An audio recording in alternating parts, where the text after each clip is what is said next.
Buenas tardes a todos, buenas tardes queridos participantes. Gracias por acompañarnos en esta plataforma Zoom.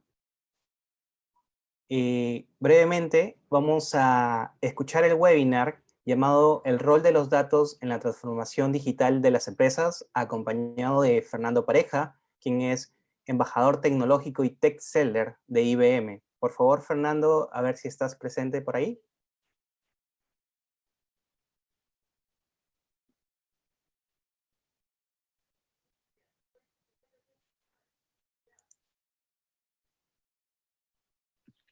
¿Qué tal? ¿Cómo están todos? ¿Cómo están? Aquí, Hola, bueno, Fernando, ¿qué tal? probando que todos me puedan escuchar. Sí, muchas gracias, Paul. Como les estaba comentando, yo me dedico al área de comercial actualmente, de venta técnica en IBM, y el día de hoy, bueno, les traigo el tema del rol de datos, ¿no? Vamos a hablar un poco del rol de los datos en la transformación digital, ¿ok? Y para eso, bueno, tengo una presentación que en este momento voy a empezar a compartir. ¿Ok?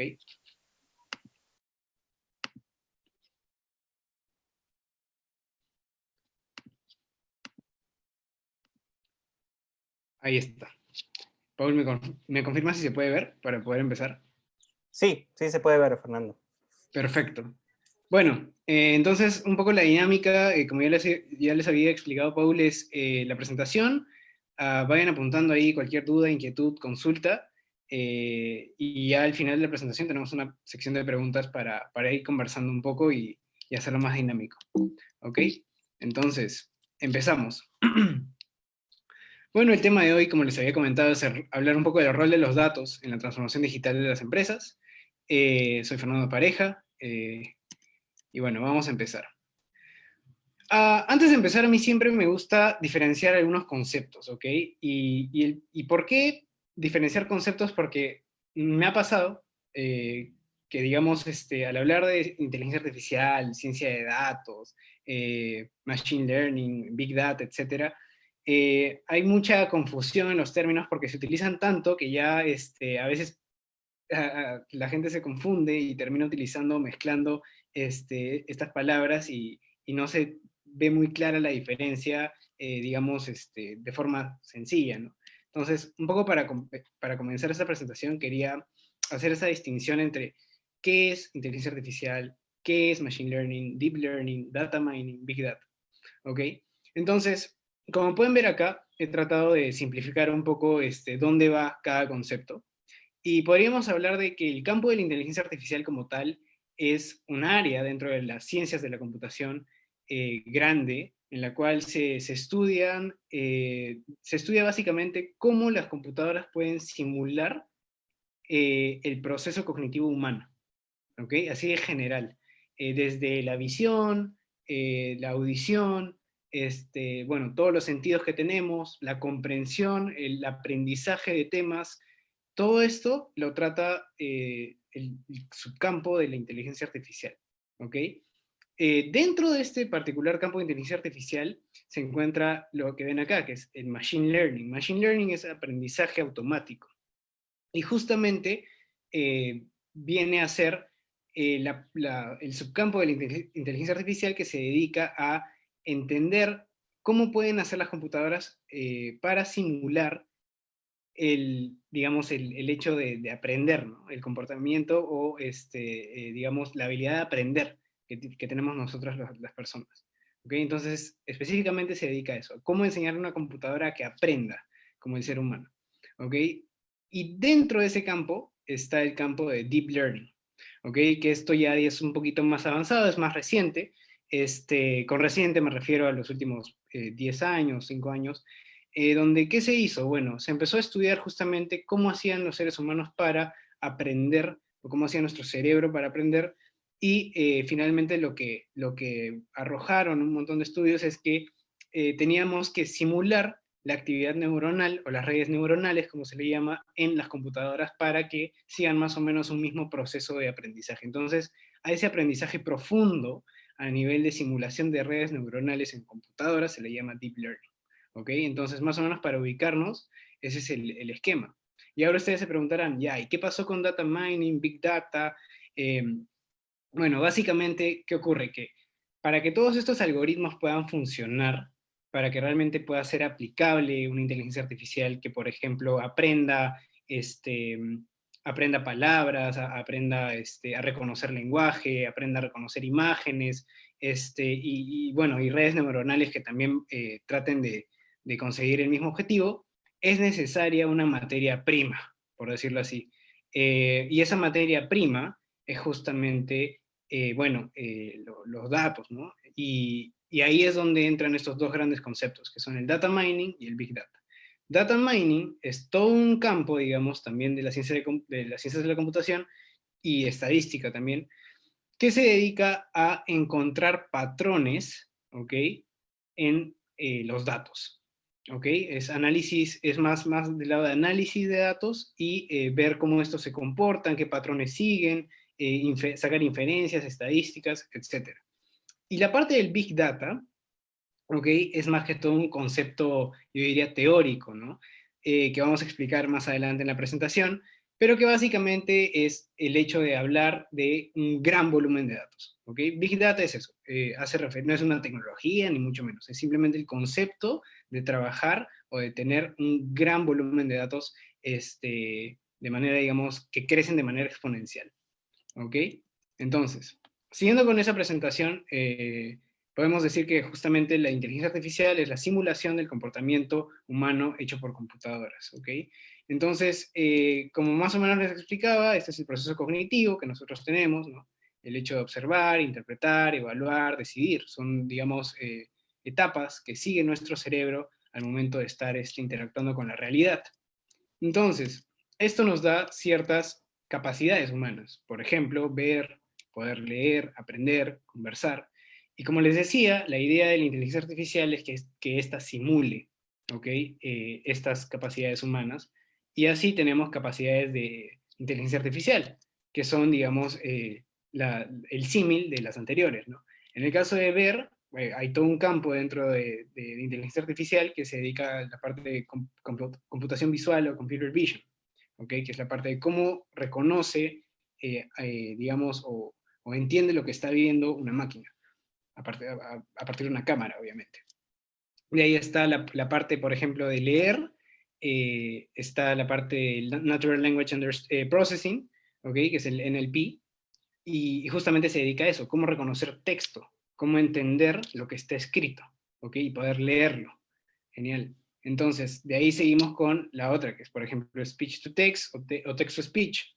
Ahí ya también es cómo agarro un texto y lo transformo en voz, de tal forma de que el interlocutor pueda entenderme, ¿ok? Hablo a nivel de máquina. O sea, como una máquina agarra un texto y lo vuelve voz, lo transforma en voz para poder transmitir lo que haya dado a nivel de texto, y el proceso inverso también, cómo entender el audio, digamos, o el diálogo, ¿ok? La semántica que hay, el contexto que hay, y transformarlo quizá a texto, ¿ok? Ese es otro proceso cognitivo que hay ahí. Y finalmente el proceso de aprender, que como les decía está ligado particularmente a Machine Learning, que trata de simular el aprendizaje humano en las computadoras, ¿ok? Entonces, definitivamente las empresas, y acá ya vamos un poco yendo a la parte de transformación digital, han definido el camino hacia la inteligencia artificial como una oportunidad estratégica, ¿ok? Esto no lo dice IBM, lo dice inclusive el MIT, todo el mundo lo conoce. El futuro de las empresas va de todas formas a incluir nuevos modelos de negocio que estratégicamente incluyan la inteligencia artificial como parte del core de su negocio, ¿ok? Entonces, en esta gráfica más o menos podemos ver cómo evoluciona una empresa en esta transformación, en este journey o en este camino hasta, digamos, llegar a la empresa cognitiva, que es este concepto de una empresa que trabaja con tecnologías cloud, que trabaja con inteligencia artificial, incluso multi-cloud, porque ya, digamos, el futuro ya no es solamente en una nube, sino que estamos viendo que los clientes empiezan a utilizar las capacidades de distintas nubes y de diferentes proveedores, y también utilizan tecnologías open. Entonces, todo este sueño, digamos, o más que sueño, una utopía, que ya no está en utopía, sino que ya está viviendo la realidad, es lo que se conoce como el journey a la inteligencia artificial o el camino a la empresa cognitiva.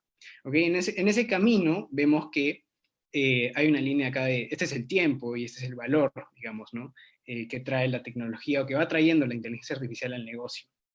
¿Ok? Entonces tenemos acá cuatro fases en las que podemos, o cuatro etapas en las que podemos clasificar a las empresas en su grado de madurez hacia la inteligencia artificial o adopción de la inteligencia artificial. Entonces, normalmente el primer approach que tienen las empresas es justamente ver el tema de costos, ¿no? Yo quiero reducir costos, entonces quiero ver cómo, aplicando un poco de analítica, saco algunos insights quizá, y puedo simplemente ver, por ejemplo, dónde puedo cambiar algo en mis procesos y generar una reducción de costos. Entonces, este enfoque ya empieza a generar un valor, digamos, pero es a nivel operativo, ¿ok? Es a nivel operacional, esto se consigue con ERPs, por ejemplo, pero digamos todavía es algo poco maduro, ¿no? Para todo lo que se podría lograr hacer.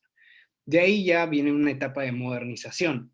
Acá las empresas dicen, uy, ya, empiezo a acumular datos, necesito almacenarlos, tratarlos en un warehouse, y también necesito que estos, como materia prima, alimenten sistemas, por ejemplo, de business intelligence, para, digamos, tener al menos una analítica descriptiva de lo que está pasando a nivel de mi empresa, de mi startup, etcétera. Entonces, ahí empezamos a hablar ya de BI, Data Warehousing, el valor que, digamos, añaden los datos a nivel de análisis empieza a aumentar, y luego pasamos ya a la parte de Insight Driven, o digamos, empresa, digamos, direccionada a partir de los insights, ¿no?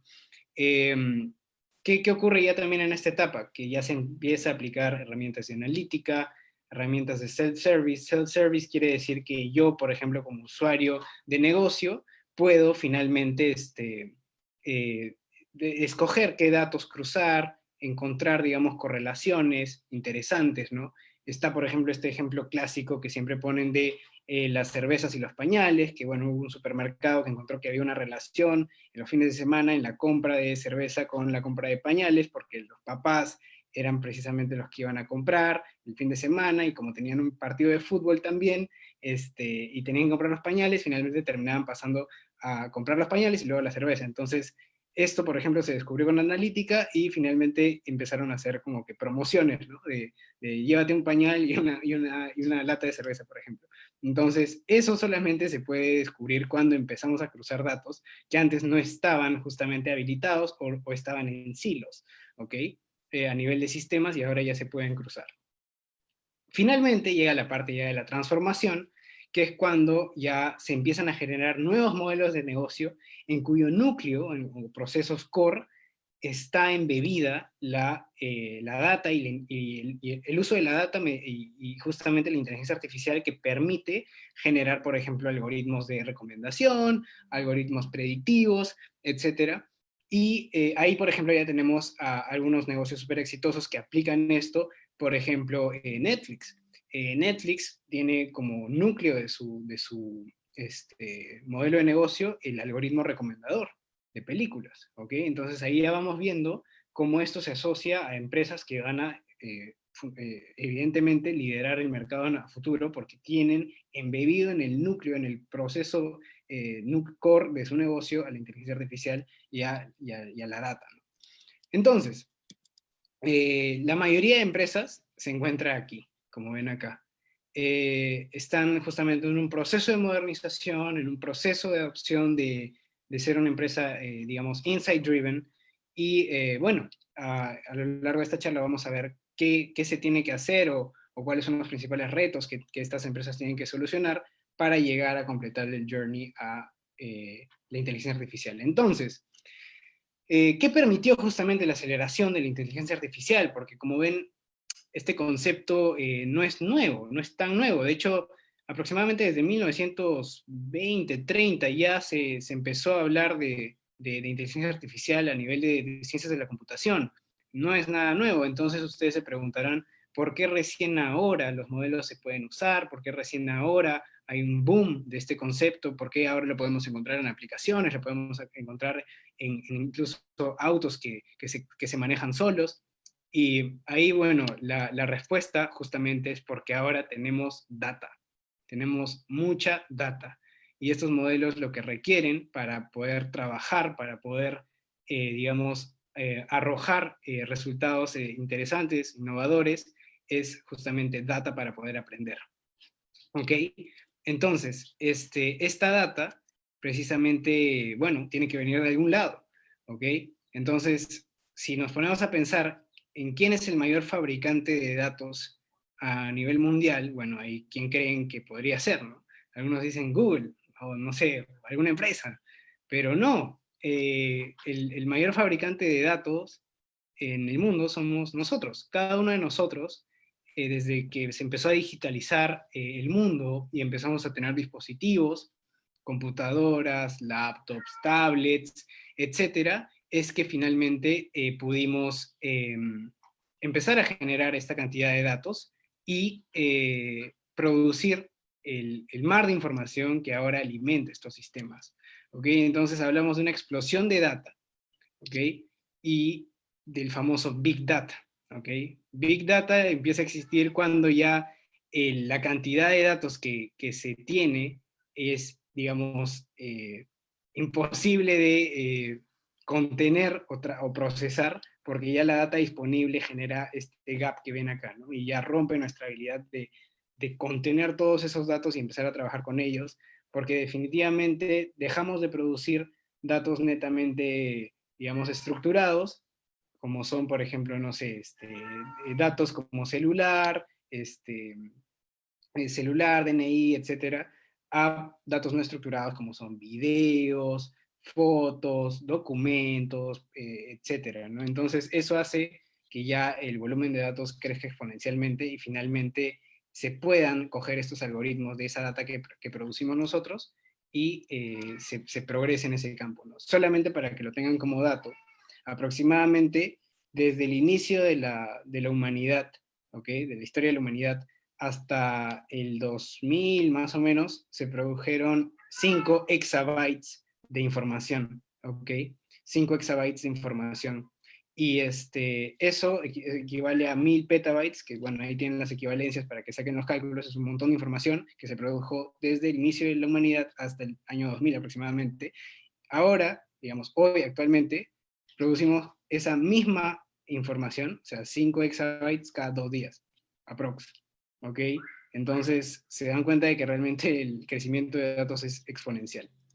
Acá, bueno, les traje un poco de estadísticas para que vean el crecimiento que estamos teniendo a nivel digital año a año. Esto es estadísticas a enero del 2020. Esto todavía es sin efectos del COVID, porque ya todos los estudios indican que en la era post-COVID esto obviamente va a volar, porque ya, digamos, todo se va a digitalizar mucho más. Eh, y la transformación digital va a venir de una manera mucho más acelerada de lo que ya estaba viniendo. Entonces, bueno, para que más o menos tengan una idea, estamos hablando de que actualmente tenemos casi 7.7 billions de población mundial, digo billions porque bueno, está en el formato americano.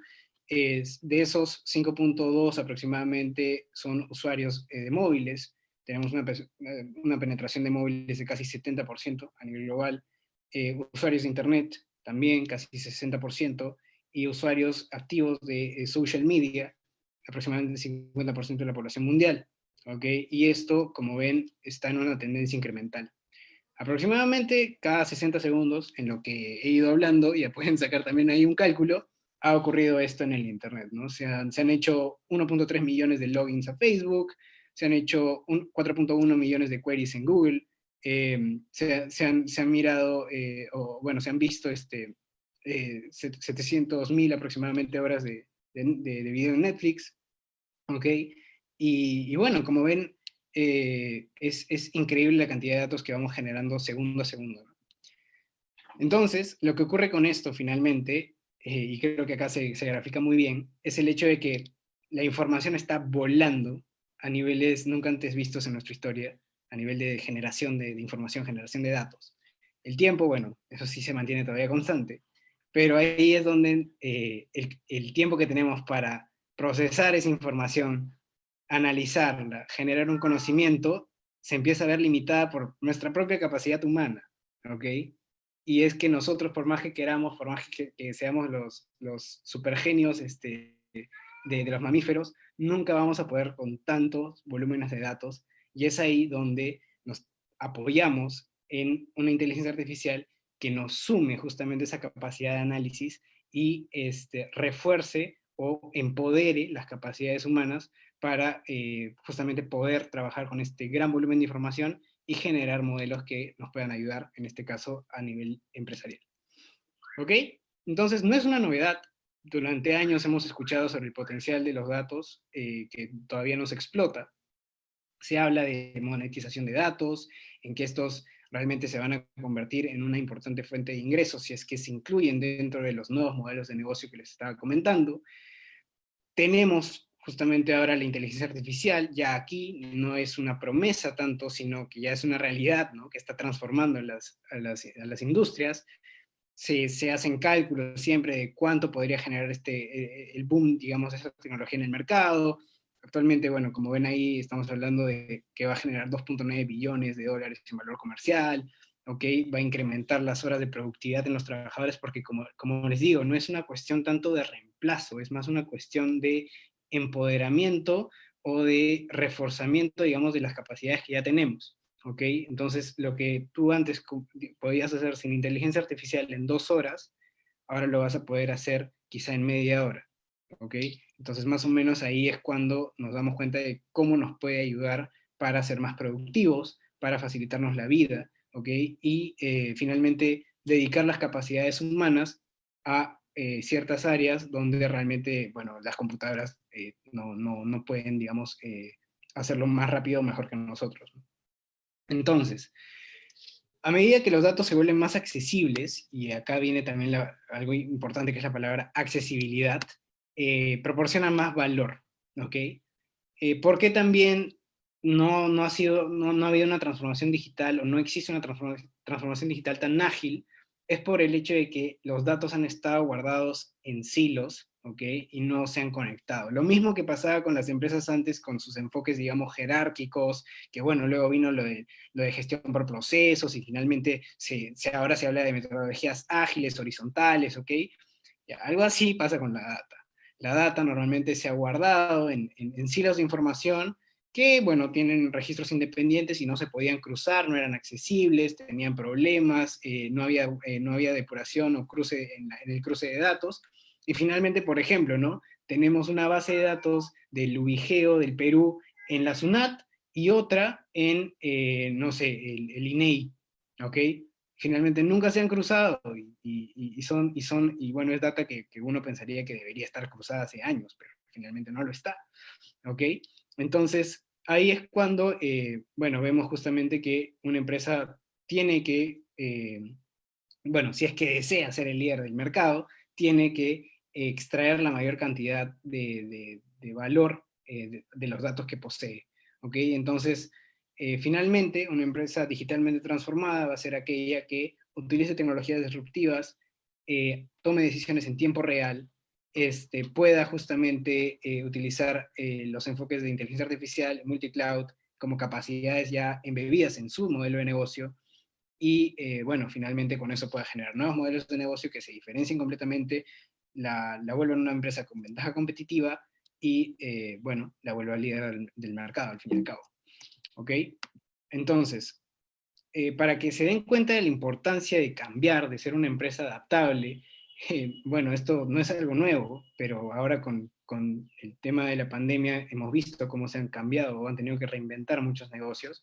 Es justamente algo no novedoso, y digo no novedoso porque ya desde los años 2000 habían muchos estudios como este que decían que cerca del 52%, por ejemplo, de las empresas que estaban consideradas como las Fortune 500 en Estados Unidos, desde el año 2000 empezaron a quebrar, fueron adquiridas o dejaron de existir, justamente porque no se pudieron transformar, ¿ok? Por ejemplo, Kodak, Blockbuster, ¿ok? Son algunas de las empresas que poco a poco, al no poder transformarse, terminaron sucumbiendo ante gigantes, por ejemplo, como Amazon, gigantes como Netflix, etc. ¿Ok? Entonces, esto nosotros lo podemos ver como, digamos, personas de negocio, bueno, developers también, como un vaso medio lleno, medio vacío. ¿Ok? Yo prefiero verlo medio lleno. Y es que realmente, de hecho, las empresas están viéndolo como una oportunidad, ¿ok? 99% dice que están tratando de volverse insight driven, al menos, eh, pero realmente el dato también nos arroja que solo un tercio lo está logrando. Entonces ahí es donde nos hacemos la pregunta de cómo o qué está haciendo que finalmente dos tercios no lo logren. ¿Ok? ¿Por qué no están avanzando? ¿Ok? Y esto es un estudio que hizo, por ejemplo, el MIT, en el cual llegaron a la conclusión de que el 81% de estas empresas no entiende todavía los datos que son requeridos para utilizar la inteligencia artificial. ¿Ok? Ese también es un gran problema. Y es que con el, digamos, con la fama que está teniendo la inteligencia artificial y digamos, la moda, ¿no? De hablar de esos conceptos, a veces las empresas están simplemente saltando, digamos, al vacío y entregándose a utilizar cualquier solución de inteligencia artificial ya más o menos armada o hecha, sin analizar un poco cómo están los datos en casa, ¿ok?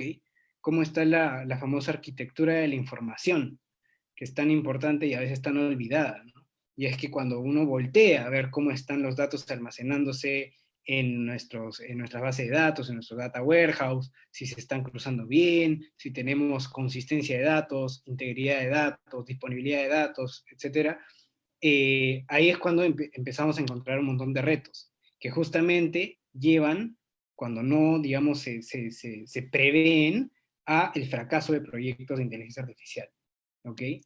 Acuérdense de esto, no hay inteligencia artificial sin arquitectura de la información. ¿Ok? Son pasos, como una escalera, ¿ok? Que va subiendo. Primero es la data, cómo la trato, cómo la guardo, cómo la proceso, la arquitectura, la información que tengo, y después, habiendo pasado todos los retos, puedo empezar a implementar con seguridad o con mayor certeza modelos de inteligencia artificial. Ahorita lo que ocurre es que la mayoría de empresas justamente bypassea ese paso por, obviamente, la presión del mercado, la presión de la competencia, y finalmente termina invirtiendo en proyectos que no tienen un ROI positivo, que llevan probablemente a fracasos y a perderle la fe, digamos, también a la tecnología, ¿no? Lo cual no es para nada la idea, como vemos. Entonces, algunos retos, challenges que ven las empresas que no están avanzando. Primero, como ya mencionaba, tipos de datos heterogéneos. Ahora los datos vienen de muchas formas, colores y sabores. Hablamos de data estructurada, no estructurada. Varias fuentes de datos. Tengo un sistema aquí, un sistema allá, no sé cómo se conectan. Eso genera los silos de datos. Y por último está el tema de calidad de datos. Me llega un DNI que era finalmente un nombre. Me llega un número de celular que era una dirección. Uy, ¿cómo depuro? ¿Cómo trato esa data y cómo automatizo esa depuración para que ya no sea un dolor de cabeza? ¿Ok? Escasez de talento también. Vamos a hablar un poco del rol del científico de datos, un perfil muy demandado, muy solicitado también actualmente. No hay una carrera o, digamos, todavía, digamos, masiva en las universidades o en los centros de estudio superior que prepare a las personas para hacer esto. La mayoría son autodidactas, la mayoría son developers que se interesan por este tema, empiezan a aprender utilizando estándares open source, consultando en Stack Overflow, YouTube, etc. Y justamente son pocos. ¿Ok? Y luego está el tema de riesgos externos crecientes y regulaciones, ¿no? Obviamente hay otros campos fuera de la ingeniería, matemáticas, ciencias de la computación, como son las humanidades, el derecho, etcétera, que normalmente siempre van un poquito detrás, ¿no? O sea, mientras ya estamos acá hablando de inteligencia artificial y esto, ellos todavía recién, digamos, ahora han empezado a agarrarse de los conceptos y decir, ok, estamos hablando de máquinas que pueden pensar, estamos hablando de datos que son utilizados para hacer más rentable una empresa. Y esos datos vienen de las personas. Ahí hay un tema de derechos, ahí hay un tema de privacidad de datos, ahí hay un tema de regulación, cómo controlan eso las empresas, sobre todo cuando llegamos a tener casos como el de Cambridge Analytica, no sé si lo han escuchado, donde finalmente había una empresa que utilizaba la data de redes sociales para sesgar la decisión política de los usuarios, ¿no? Entonces, y distorsionaban un poco la realidad, finalmente, porque uno cuando entra a su feedback perdón, al feed de Facebook, el algoritmo está hecho para que veas publicaciones que vayan con tu línea de pensamiento. Entonces, ahí es donde cada uno empieza a generar ese reforzamiento sobre el pensamiento de uno, termina sesgándose y deja de estar, digamos, abierto a otras opciones o a otras líneas de pensamiento. Entonces, ese impacto social todavía no lo vemos, porque, como se dice, hemos empezado a aplicar mucha tecnología, ¿no? Y ahorita es cuando recién las ciencias del lado, digamos, las ciencias humanas, de humanidades, empiezan a ponerse al día y traen consigo riesgos, digamos, de regulación, de cómo me aseguras que este algoritmo está bien, cómo me aseguras de que no está sesgado, etcétera. ¿Ok? Sigamos. Entonces, de todas maneras, nos queda claro, creo, después de esta explicación, que estamos en una nueva era tecnológica, ¿ok? Y para resumir un poco en la línea del tiempo, hablando de eras tecnológicas, quería utilizar este cuadro, ¿ok? Eh, Más o menos alrededor de 1970 se hablaba de la ley de Moore, o Moore, ¿ok? Esta ley básicamente te decía que las empresas de tecnología líderes van a ser, o bueno, en general las empresas que tengan la mayor capacidad de cómputo y que puedan completar transacciones más rápido por los procesadores o bueno, los transistores, más eficientes, van a ser las empresas que ganen, digamos, ventaja competitiva. ¿Ok? Entonces ahí, obviamente, fue la etapa de oro por ejemplo, IBM, HP, que se hicieron justamente muy famosos por sus transistores y por el desarrollo justamente de procesadores por el lado de Intel, por ejemplo. ¿Ok? Después, alrededor de 1995, pasamos a la ley que se le llama, bueno, la ley de Metcalfe, que esta ley ya también cambiaba un poco el esquema y te decía ahora que, bueno, apareció esto que llamamos Internet, ¿ok? Las redes.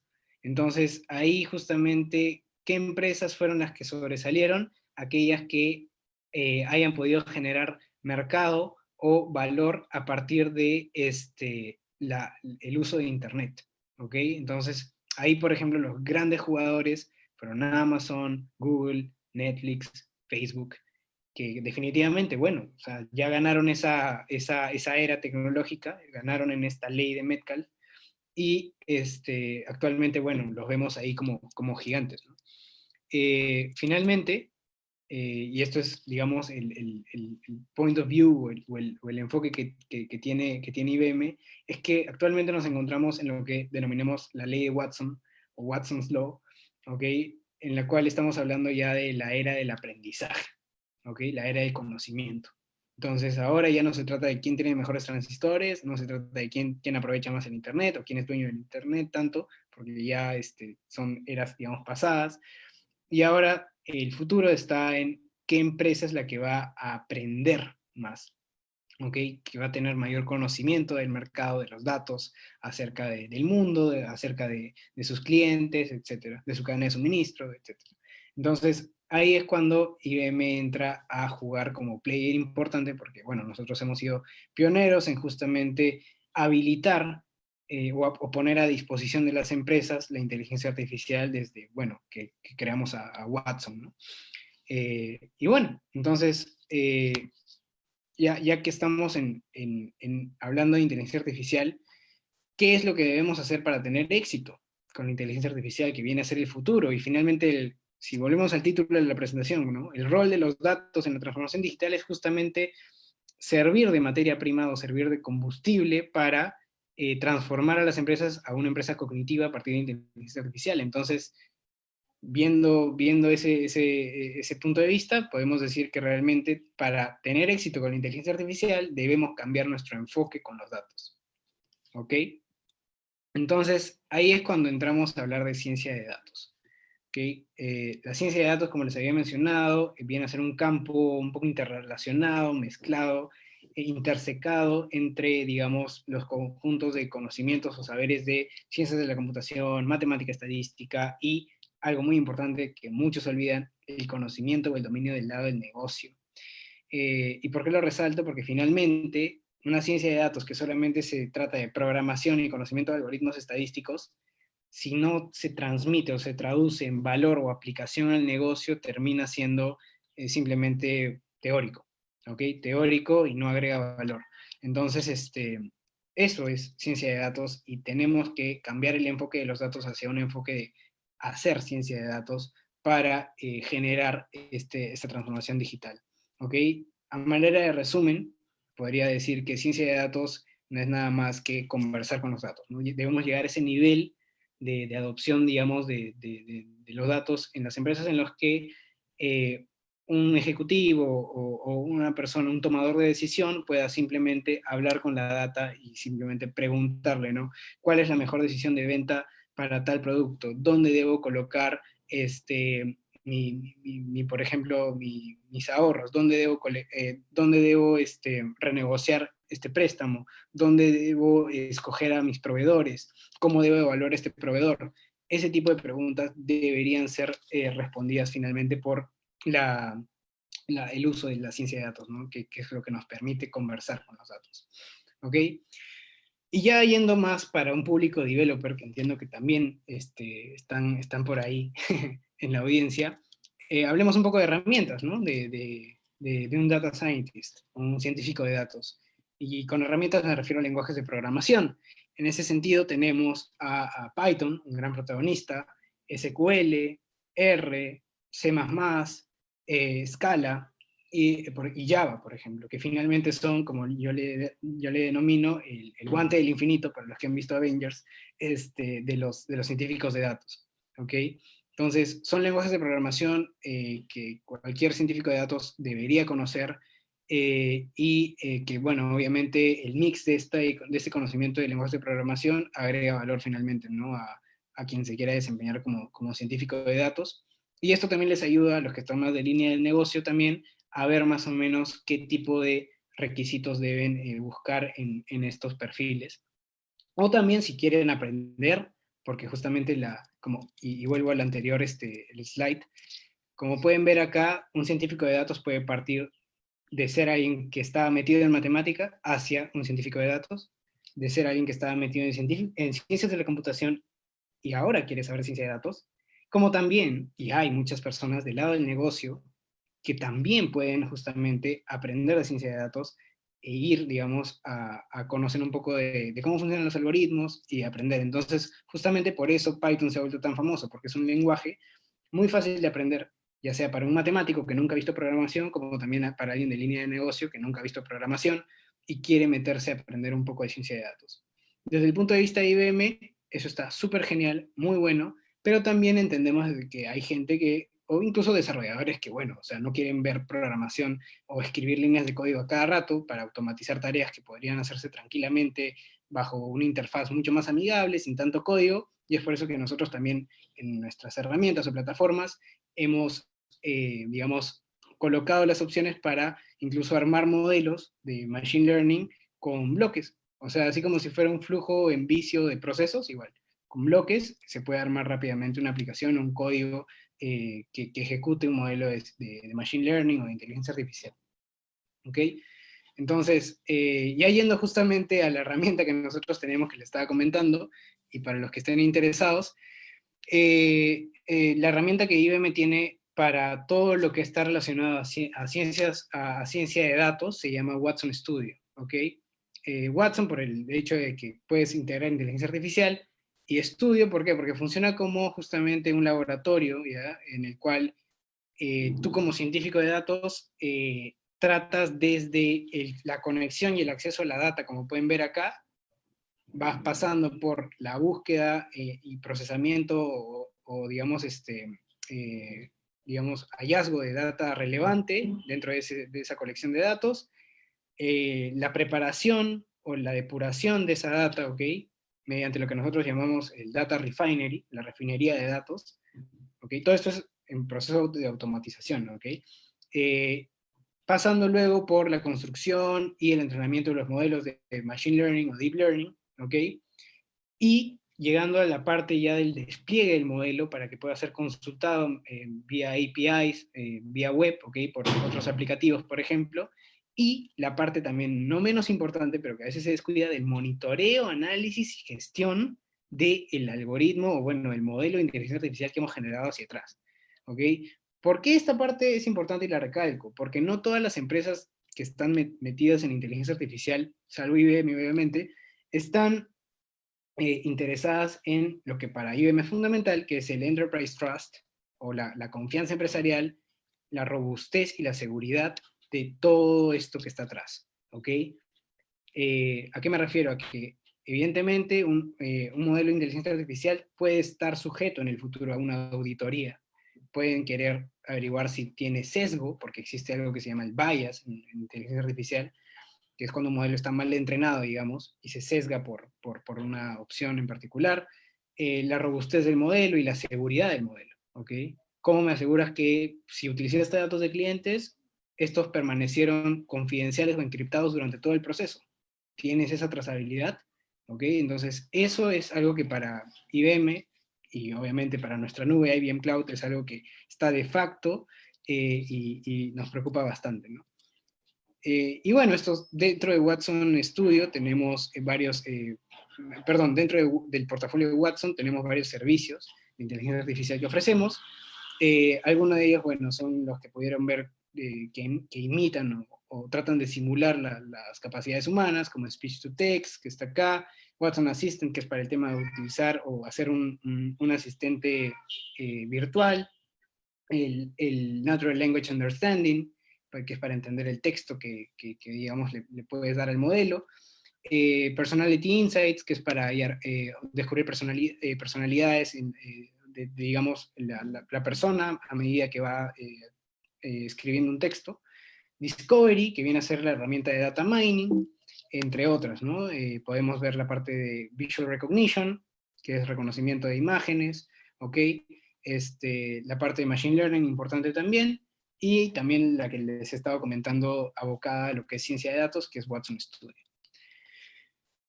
Finalmente, para este año, y con esto ya más o menos voy cerrando la presentación, les quería comentar brevemente de las nuevas features que IBM está trayendo para lo que son justamente ciencia de datos y desarrollo de modelos de inteligencia artificial, y es el hecho de la Auto AI, ¿ok? Ya estábamos hablando de inteligencia artificial, todo genial, pero ¿cuál es el tema? Que en IBM nos hemos dado cuenta que podemos utilizar la inteligencia artificial para optimizar la inteligencia artificial. Y ustedes dirán, ¿cómo así? Les pongo un ejemplo bien sencillo. Yo quiero hacer un modelo predictivo, ¿ok?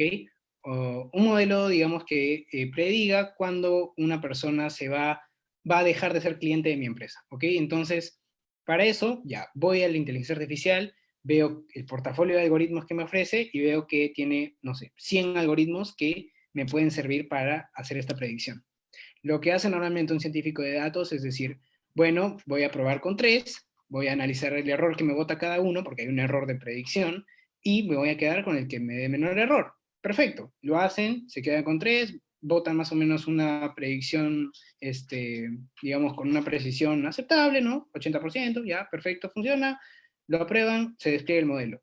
Pero ¿qué pasó con los otros 97 modelos disponibles o algoritmos disponibles, perdón, que no se probaron, no se analizaron? Obviamente el científico de datos no va a hacer ese análisis porque tomaría años, ¿ok? Entonces ahí es donde entra el hecho de usar Auto AI. La inteligencia artificial se utilizaría, en este caso, para correr una prueba con todos los algoritmos disponibles que le hagan match a esa predicción que queremos realizar.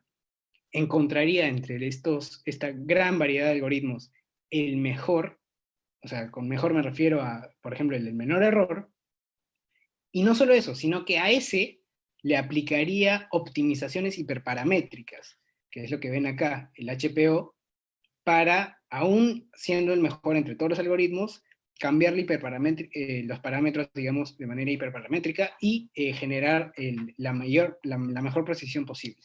¿Ok? Y con esto, finalmente, tienes un modelo que se puede guardar y desplegar, ¿no? Ese es más o menos el concepto de la auto AI. Entonces, desde este punto hasta este otro, ya digamos, la inteligencia artificial se encarga, ¿ok? Y eso cambia un poco el enfoque de DevOps que se conoce, ¿no? Mejor dicho, no lo cambia, sino que lo integra hacia un enfoque ya de, bueno, de Model Ops, ¿no? Que es un nuevo concepto que se está trabajando, que es el hecho de que el modelo tiene que de alguna forma ser retroalimentado rápidamente y ser desplegado nuevamente. Entonces, antes teníamos el problema de que se desarrollaba genial, pasaba a producción, pero luego, ¿cómo hacías para rápidamente obtener el feedback del mercado y eh, ajustar o autoajustar el modelo para que le empiece a hacer mejor match? Era un proceso bien tedioso.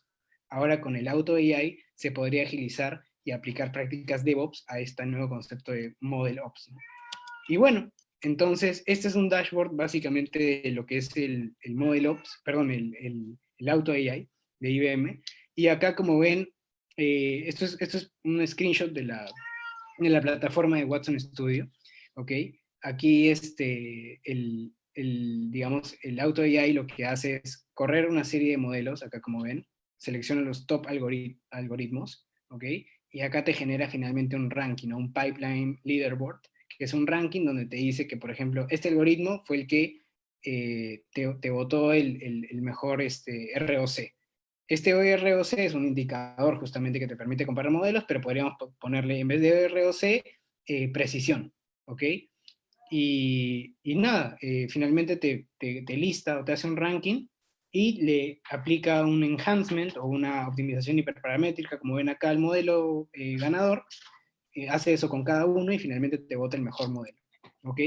Y esto ya está listo para desplegarse y consumirse a nivel de API por cualquier aplicación. Entonces, nada, hasta ahí estaría la presentación, pero antes de terminar, quería también aprovechar para invitarlos a todos los que son más del lado developer o simplemente personas que quieren aprender, a unirse a nuestra comunidad en Meetup, ¿ok? De IBM Developers Perú.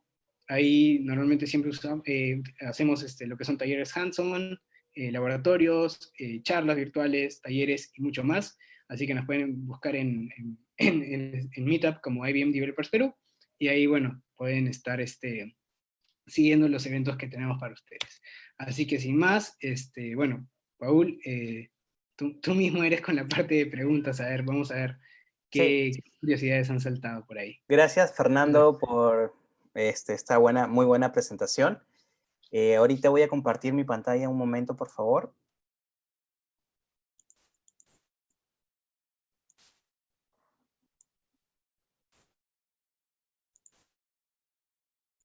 Gracias a las personas que nos han seguido también por Facebook, las personas que nos han seguido por el Facebook del CIDE, de gestión y sobre todo de OpenPUC también. Gracias a todas esas personas por seguirnos en nuestras redes sociales. Y a continuación vamos nosotros a empezar la ronda de preguntas con las personas que están aquí en Zoom. No sé si es que los participantes tienen algunas preguntas. Sí, ya empezaron a preguntar, Fernando, aquí hay una pregunta de Edison que dice, ¿qué oportunidades ofrece la inteligencia artificial para lograr que las micro y pequeñas empresas sean más competitivas? ¿Cuál de todas las clasificaciones del uso de la data se acopla más a este sector del emprendimiento? No sé si ahí me puedes ayudar, Fernando. Fernando, ¿tu audio no se Sí, escucha? Sí, sí, listo. sí, ahora sí, disculpa. Sí, bueno, con respecto a la pregunta de Edison, es algo muy, muy, muy, muy, digamos, consultado, porque obviamente cuando uno escucha acerca de estos conceptos, cree que, digamos, solamente las grandes empresas pueden llegar a aplicarlos.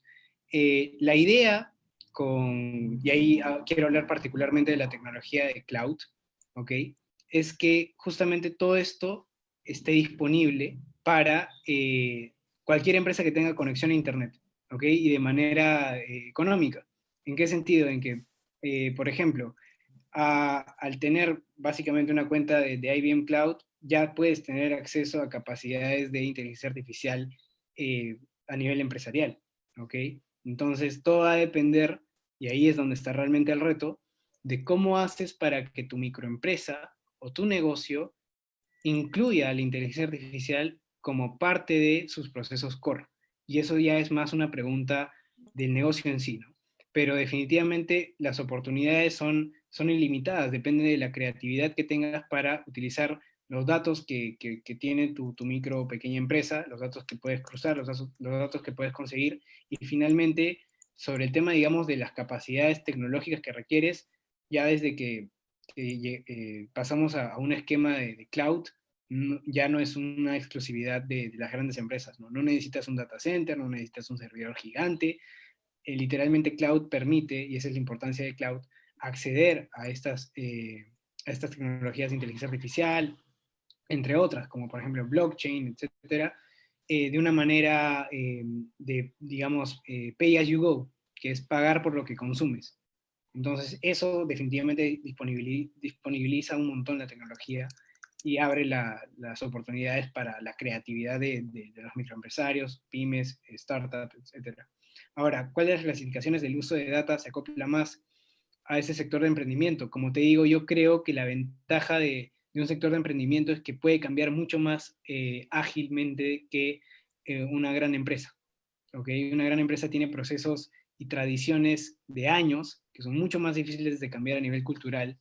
En cambio, en una pyme, tú tienes, creo, más flexibilidad en ese sentido y puedes ser mucho más ágil para integrarte a estas tecnologías, ¿no? Ahí es cuestión de verlo como una ventaja competitiva, el hecho de ser pequeño.